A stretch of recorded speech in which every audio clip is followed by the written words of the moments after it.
பங்குனி உத்திரத்தை முன்னிட்டு திருச்செந்தூர் முருகன் கோவிலில் நீண்ட வரிசையில் நின்று திரளான பக்தர்கள் சுவாமி தரிசனம் செய்து வருகின்றனர்.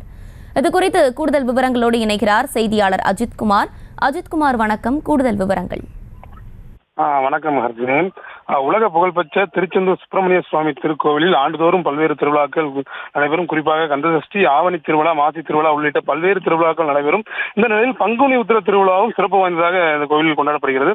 தமிழ் மாதத்தின் கடைசி மாதமான பங்குனி மாதமும் கடைசி நட்சத்திரமான உத்திர நட்சத்திரமும் வரக்கூடிய நாள் தான் இந்த பங்குனி உத்திரம்.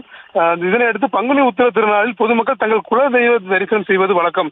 அவ்வாறு தரிசனம் செய்வதற்கு முன்பு திருச்செந்தூர் சுப்பிரமணிய சுவாமி கோவிலில் தரிசனம் செய்துவிட்டு தங்களது குலதெய்வ கோயிலுக்கு செல்வார்கள். தங்களது குலதெய்வ கோயில்கள் தெரியாத பக்தர்கள் திருச்செந்தூர் முருகன் கோவிலை தங்களது குலதெய்வமாக வேண்டி வருகின்றனர். இந்த நிலையில திருச்செந்தூர் சுப்பிரமணிய சுவாமி கோயிலில் நேற்று முதலே பங்குனி உத்திரம் திருவிழாக்கள் கொண்டாடப்பட்டது.